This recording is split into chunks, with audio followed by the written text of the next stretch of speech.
एक व्यक्ति अपनी ससुराल गया, गांव का रहने वाला था। पत्नी शिक्षित मिल गई, ससुराल पहुंच गया बिना सूचना के। उसकी देवी ने बड़ी प्रशंसा कर रखी थी कि बड़े सुयोग्य हैं, बहुत समझदार हैं। तो उसकी सहेलियां इकट्ठी हो गई, वो भोजन के लिए बैठे। पत्नी मन ही मन डर रही थी कि इतनी इनकी बात बनाई है और ये कैसे हैं, सो तो मैं जानती ही हूं।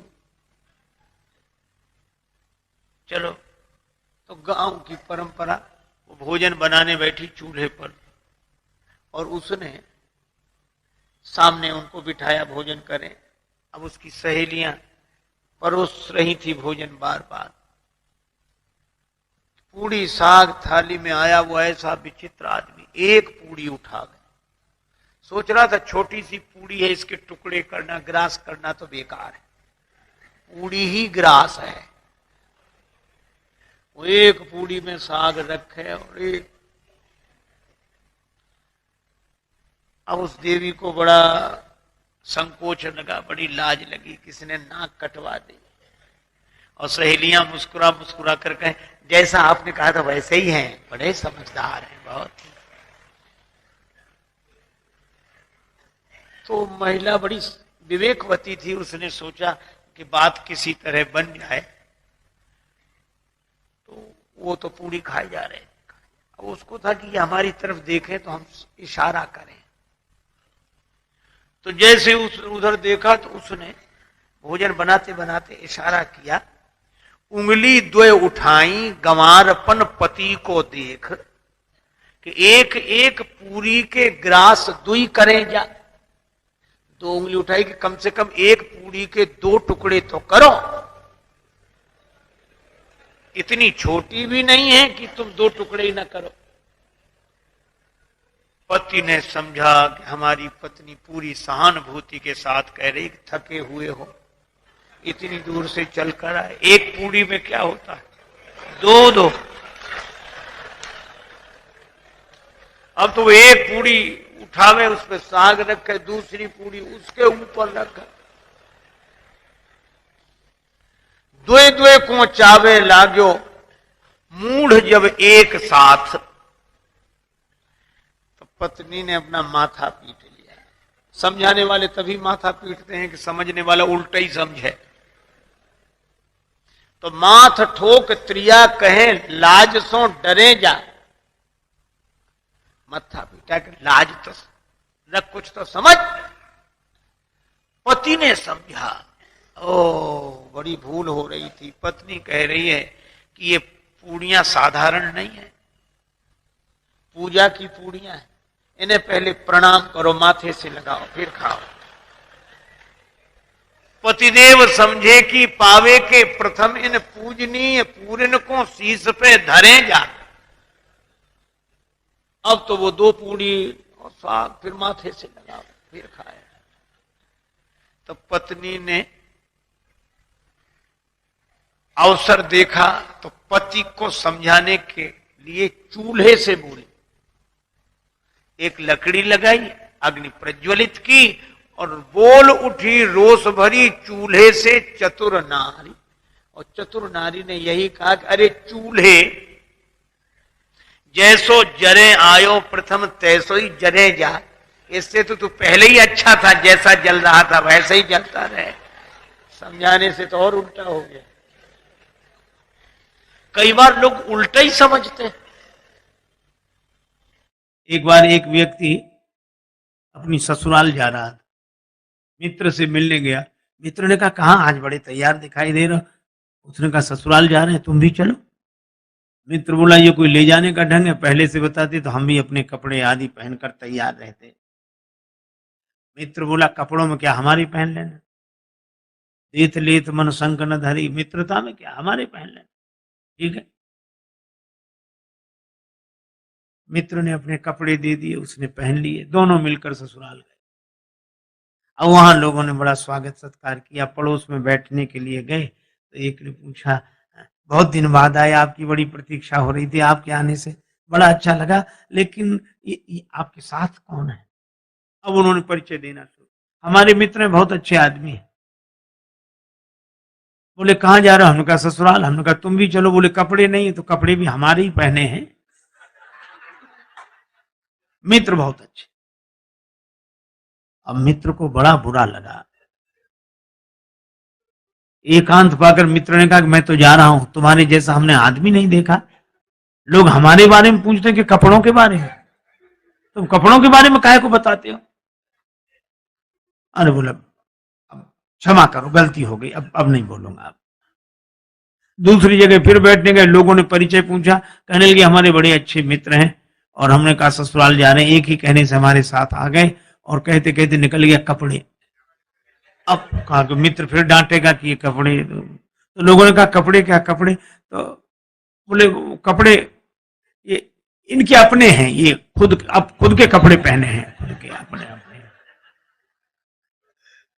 और लोगों ने सोचा कपड़े तो सब खुद के पहनते हैं इसमें। मित्र ने फिर कहा कि अब मैं नहीं रुकूंगा। तुमने फिर कपड़ों के बारे में? तो कहा हमने तो तुम्हारे ही बताए। तो बताए क्यों? लोग हमारे बारे में पूछते कि कपड़ों के बारे में। बोला अब मैं कहूंगा ही नहीं, बिल्कुल नहीं कहूंगा। मित्र फिर रुक गया। पर तीसरी जगह बैठने गए, लोगों ने परिचय पूछा कि आप तो बड़े अच्छे हैं, आपके साथ हमारे मित्र हैं, बड़े प्रेमी हैं, एक ही कहने से हमारे साथ आए और इनकी जितने गुण गाए जाएं सब कम है, लेकिन क्षमा करें, हम कपड़ों के बारे में कुछ नहीं कहना चाहते। अब फिर कपड़े, भीतर भरे कपड़े। हम जो चीज खाएंगे डकार में गंध भी तो उसी की आएगी।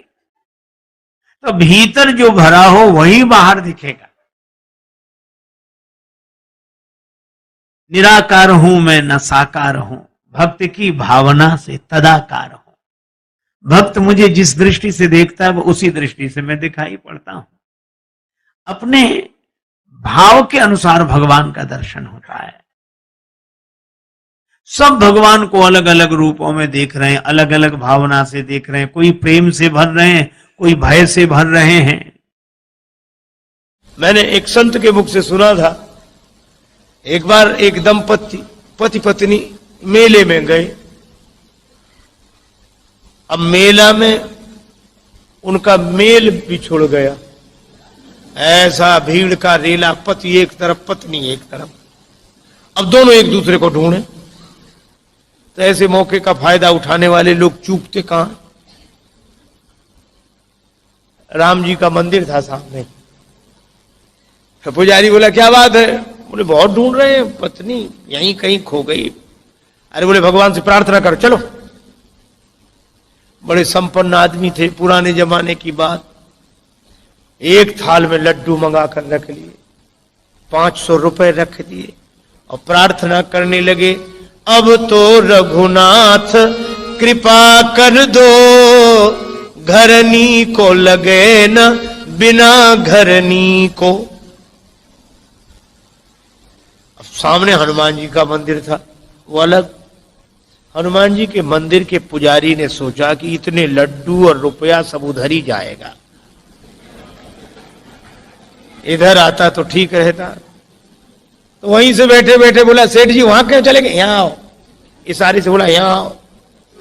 सेठ जी थाल लिया वो इते, कर दे ये कृपा जो लला अंजनी को। हनुमान जी के पास ले आओ, काम बन जाएगा। कपिराज से प्रीत विनीत करो, फिर से मुख देख सको पत्नी को। सेठ जी बोले कैसी बात करते हो? हनुमान जी तो सेवक हैं, राम जी तो इनके स्वामी हैं, हम सीधे स्वामी के पास पहुंचे। सेवक के पास आने की क्या जरूरत है? राम जी कर सकते सब कुछ। अरे बोले सेवक स्वामी की बात छोड़ो, अपने अपने विभाग की बात है, ये काम उनसे नहीं बनेगा। क्या क्यों नहीं बनेगा? राम जी सब कुछ कर सकते तो मेरी पत्नी को भी खोज सकते। हनुमान जी के मंदिर का पुजारी बोला कि जाने दो, तेरी त्रिया को मिलावे कहा, जो पतो न लगाए सके अपनी को। तुम्हारी पत्नी क्या ढूंढेंगे? उनकी भी खो गई थी तो यही गए थे ढूंढने। और उसने तो अपने मतलब के लिए तर्क दिया पुजारी। और सेठ जी के मन में बात जम गई। हनुमान जी के मंदिर पर आए, सचमुच उनकी पत्नी भी आ गई वहीं दर्शन के लिए। सबके मुख से निकला कि भाई विनोद में ही सही, पर राम थे अधिक राम कर दासा। हनुमान जी की आज भी पूंछ है, लेकिन ये पूंछ है क्यों? क्योंकि जासु हृदय आगार बसई राम सर चाप धर। अभिमान हृदय में रखने वालों की पूंछ नहीं रहती, भगवान को हृदय में रखने वालों की पूंछ रहती है। ये विचार करो, तुम्हें भगवान ने बनाया कि भगवान को तुमने बनाया?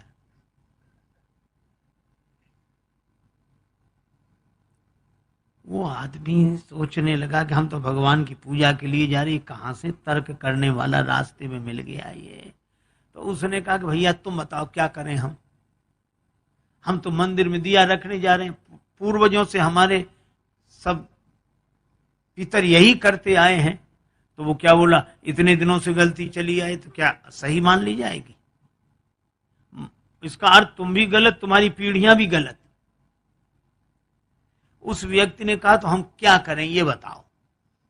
वो बोला विचार करो, ये दिए में ज्योति कहां से आई? अब है विचित्र बात की नहीं?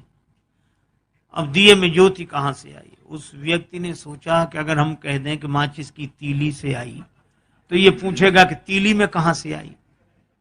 इस कहां का तो अंत ही नहीं है।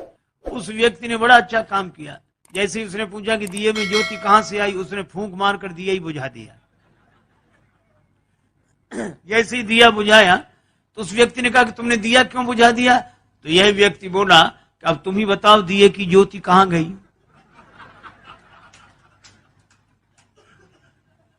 कहां गई? उसने कहा इसका क्या अर्थ? तो इस व्यक्ति ने कहा कि जहां गई वहीं से आई थी। आई थी, हम नहीं बता सकते, गई थी तुम नहीं बता सकते, काहे को बेकार विवाद में पड़ते हैं।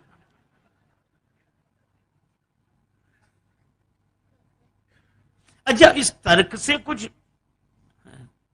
हल भी नहीं होता, कुछ हाथ भी नहीं लगता। तर्क से आप कुछ भी सिद्ध कर दो। महाभारतकार कहते हैं तर्को अप्रतिष्ठा। इस तर्क की कोई प्रतिष्ठा नहीं है।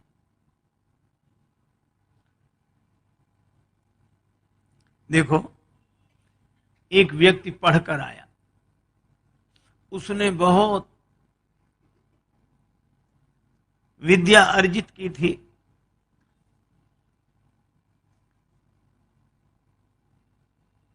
मां ने कहा कि बेटा तू अभी अभी लौटा है, स्वल्पाहार कर ले, 2 लड्डू खा ले। बेटा बोला पहले मेरी विद्या का चमत्कार देखो जो मैंने पढ़ा है। मां बोली क्या चमत्कार? बेटा बोला असंभव को संभव सिद्ध कर दूं। मां बोली कैसे करेगा? जो है नहीं उसको कैसे सिद्ध करेगा? पिता भी पास आकर बैठ गया कि देखें इसकी विद्या। बेटा बोला कि लड्डू कितने रखे हैं? मां बोली 2। बेटा बोला 3। कहा कैसे? बोले अभी सिद्ध कर देता हूं। कहा गिनो। मां ने गिनना शुरू किया। 1 लड्डू में 1, दूसरे लड्डू पर उंगली रखी 2। बेटा बोला 2 और 1 3। अब मां इधर से भी गिने 1, बेटा कहे ठीक 2, बेटा तुरंत कहे 2 और 1 3। गणित का सिद्धांत, जहां 2 और 1 वहां 3 तो होते ही हैं। अब मां ने कहा कि बेटा मैं सिद्ध भले ही ना कर पाऊं पर लड्डू तो 2 हैं। बेटा बोला सिद्ध करो तो मानो, लड्डू तो 3 हैं।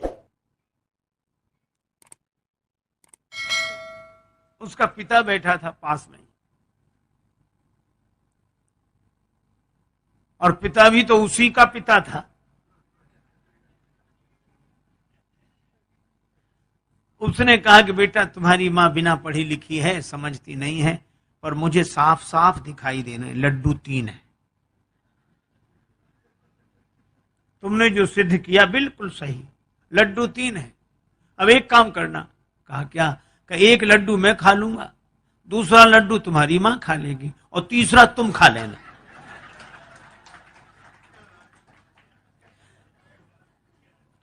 अरे भाई हाथ लगा क्या? इश्क वाले कर गए तय मंजिलें, इश्क वाले कर गए तय मंजिलें, आकिलों के रास्ते दुश्वार थे।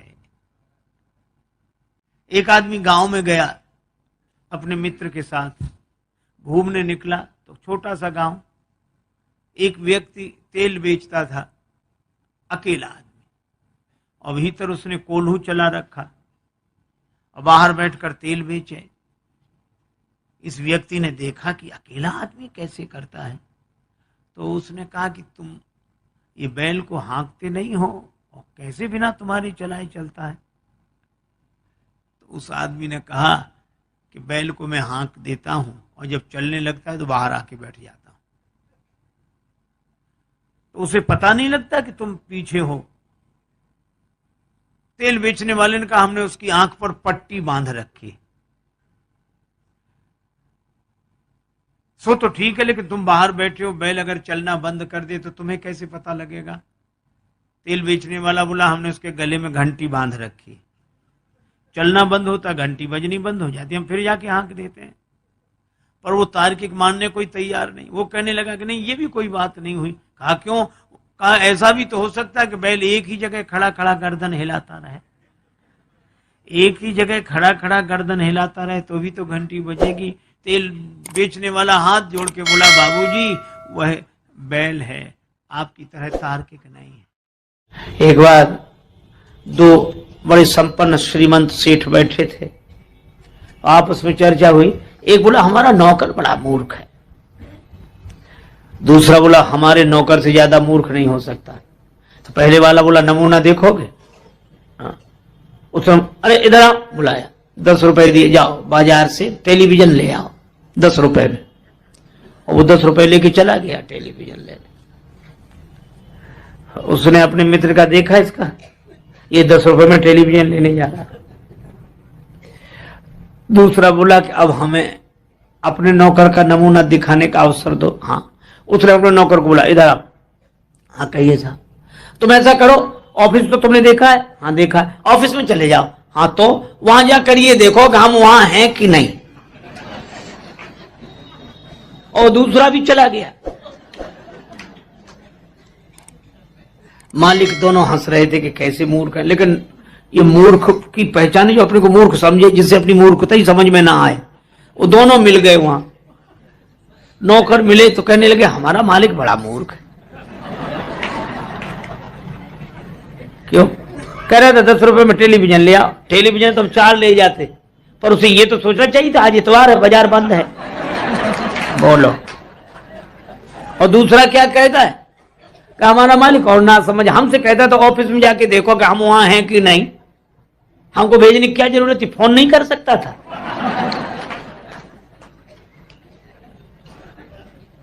दोनों ही नहीं समझ रहे। एक गुरुजी ने एक चेला बनाया, तो चेला बनते ही वो बोला कि गुरुजी अब आप गुरु, हम चेला, हमें कुछ सुनाओ। पहले शिष्य लोग कहते, महाराज कुछ समझा दो। अब समझा, सुनाओ। गुरुजी ने कहा कि बेटा राम राम किया करो। अरे कहा ये साधारण, सब लोग लेते, इसमें क्या है? गुरुजी भी समझ गए कि चेला नहीं, गुरु ही मिला है। तो गुरुजी ने कहा बेटा रामायण, रामचरितमानस, रामायण, और सब बोले ये भी साधारण चीज, सब लोग गाते हैं, रामायण में क्या है? ऊंचा सुनाओ, ऊंची बात। गुरुजी ने कहा फिर गीता, हाँ ये कुछ कुछ चलेगी। गुरुजी बोले महात्मा आज सुनाते हैं, गीता कल सुनाएंगे, महात्मा ही सुनाओ। गुरुजी ने वही श्लोक, सर्वोपनिषदो गावो दुग्धा गोपाल नंदना, और 12 सभी उपनिषद जो हैं सो गाय हैं, दोहने वाले भगवान श्री कृष्ण हैं, और यह गीता ज्ञान ही दुग्ध है, पान करने वाला बछड़ा अर्जुन है। और चेला कहे, वाह महाराज, आ महाराज, क्या बात, क्या बात, वाह वाह वाह। तो गुरुजी 1 घंटे की जगह 1.5 घंटे बोलते रहे। बाद में गुरुजी ने कहा कि बेटा कुछ समझ में ना आया हो तो पूछ लो। बोला हमें समझना है, आप कम समझाते हो, हम ज्यादा समझते हैं। गुरुजी ने मन ही मन कहा कि हम ही नहीं समझ पाए पहले तुम्हें, लेकिन फिर भी कहा कि हम गुरुजी हैं, कुछ तो पूछ लो, गुरु होने की कुछ। अच्छा, तो और सब समझ में आया, एक एक अक्षर समझ में, एक जरा सी बात समझ में नहीं आई। गुरुजी बोले वो क्या? बोले आप बार बार कहते थे दो गधा गोपाल नंदना, तो ये दो गधा कौन थे? बोलो। तो गुरुजी ने माथा पीटा, चेला बोला बताया नहीं दो गधा कौन थे? गुरुजी बोले एक हम और दूसरे तुम। एक गांव में रहता था एक कोई व्यक्ति, उसकी नाक कट गई, झगड़े में या किसी तरह कट गई। अब कौन वहां तक पता लगाने जाए, कट गई। अब बेचारा परेशान, एक तो नाक कट गई, गांव में जहां से भी निकले सभी लोग कहते नकटे भैया आ रहे, कोई कहता नकटे ताऊ, कोई नकटे चाचा, कोई राम राम भी करता तो कहता नकटे चाचा राम राम। उस बेचारे को बड़ा बुरा लगे, लेकिन करे क्या? नाक को छिपावे भी तो कैसे? कान कटे तो कुछ टोपी लगा ले, कपड़ा बांध ले, आंख ना हो तो चश्मा लगा ले, नाक का क्या करे? सीधे सामने ही साफ। तो उसने सोचा नाक कट गई तो नकटे की कोई इज्जत तो होती नहीं है। तो उस नकटे ने इज्जत पाने के लिए एक युक्ति सोची, क्या? साधु बन जाओ।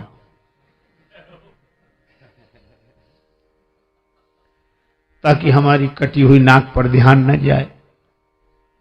और लोग भी तो विचित्र हैं, बेचारा साधु भी हो गया तो भी लोग कहते नकटे बाबा आए, नकटे स्वामी जी। अब बड़ी मुसीबत। और कोई कहता नकटे, तो दूसरे लोग डांटते है, ऐसे बोलते हो, साधु हैं ऐसे मत बोलो। तो उसे लगता है कि शायद पक्ष में हो, लेकिन वो भी यही पूछता कि महाराज कैसे कट गई?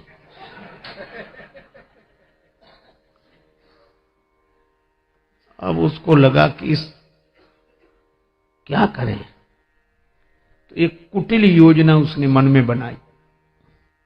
एक आदमी ने एकांत में आकर पूछा कि नाक कैसे कट गई? बोला ये बहुत बड़े रहस्य की बात है, कटी नहीं है, हमने खुद काटी। सो क्यों? एक दिन भगवान ने कहा स्वप्न में, तू मुझे चाहता है, मेरा भक्त है, तो मेरे लिए क्या कर सकता है तो मैं तुझे प्राप्त हो जाऊं। मैंने स्वप्न में कहा आप जो कहें, सिर काट कर रख दो। भगवान ने कहा सिर नहीं, केवल नाक काट ले, मैं दर्शन दूंगा और सदा तुम्हारे सामने रहूंगा। तो जब से नाक कटी है, काट दी मैंने, भगवान प्रकट हो गए और देखो ये दिख रहे हैं सामने, दर्शन रहा। हा जय हो प्रभु, ये भगवान दिख रहे हैं, हमेशा रहते, हमको खूब दिखते हैं। और भगवान ने एक बात और कही थी कि तुम जिसकी काट दोगे उसे भी दिखेंगे।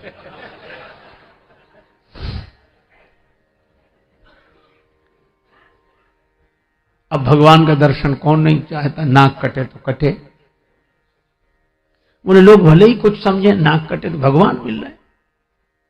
तो कहा एक बात है, क्या? हमको भी मिलेंगे भगवान? हाँ मिलेंगे। तो काय को नाक कटवाता? बोले नहीं, नाक जाए तो जाए, दर्शन तो हो। तो कही आ जाओ सवेरे। गया, उसकी भी काटी। अब कहीं भगवान ऐसे मिलते हैं? उसकी नाक कटी, उसने कहा कि हमें तो नहीं दिख रहे कहीं। बोला हमें भी नहीं दिखते। कहा फिर हमारी काय काट दी? कहा कि हम अकेले परेशान थे, सब दो हो गए।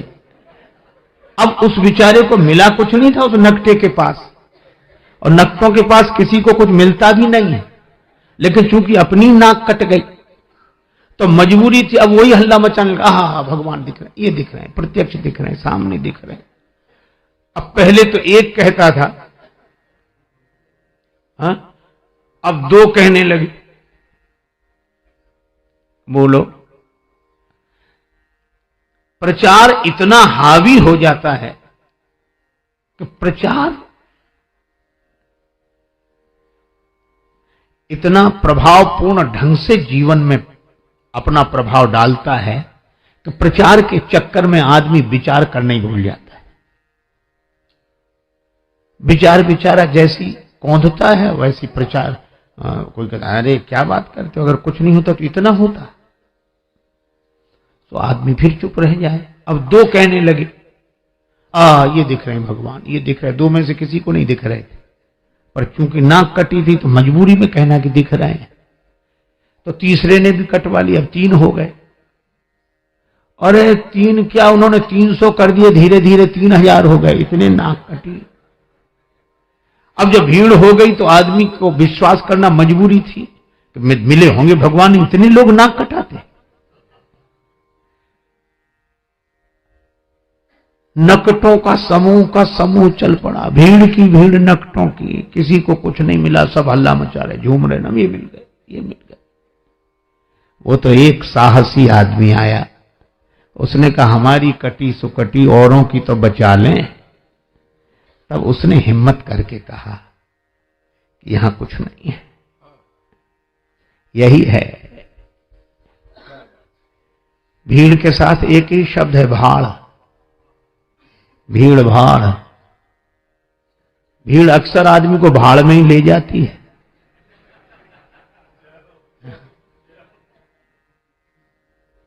अब प्रचार की क्या बात कहें, आप अन्यथा न ले, मैं श्री राम कथा ही कह रहा हूं। एक पल नहीं जिए जो इंसान की तरह, एक पल नहीं जिए जो इंसान की तरह, वे पूज रहे हैं आजकल भगवान की तरह। एक पल नहीं जिए जो इंसान की तरह, वे पूज रहे हैं आजकल भगवान की तरह। मेहरबानी मीडिया की, मेहरबानी मीडिया की, रुपयों की वजह से दुनिया में छा गए हैं तूफान की तरह। उपदेश दे रहे हैं औरों को शांति का, उपदेश दे रहे हैं औरों को शांति का, और आपस में लड़ रहे हैं पहलवान की तरह। और फूलों की तरह खिलते मिलते नहीं हैं संत, फूलों की तरह खिलते मिलते नहीं हैं संत, टीवी के खुलते खुलते दुकान की तरह। और राजेश त्याग हरि को धनियों के हाथ में, साधु भी बिक रहे हैं सामान की तरह। क्या ये विडंबना है। और यह बात मुझे तब याद आती है जब मैं सोचता हूं कि राम जी के दर्शन के लिए अयोध्या की देवियां भी गई, पर सहज श्रृंगार, क्योंकि जानती हैं भगवान सहजता पर रीझते हैं। आप जैसे हैं वैसे ही भगवान के सामने पहुंच जाएं। अच्छा, आप जैसे हैं वैसे ही भगवान के सामने पहुंच जाएं तो आप भगवान के लिए अनमोल हैं। और अगर आप जैसे ही हैं वैसे ही दुनिया के सामने पहुंच जाएं तो आप करोड़ों के भी हों तो 2 कौड़ी के, और आप हों कुछ और दिखें कुछ तो 2 कौड़ी के भी हों तो करोड़ों के। पर बनावट जहां चले तो ठीक, पर भगवान के हाथ न चले। इसलिए सहज श्रृंगार, सहजता ही जीवन का श्रृंगार है, सरलता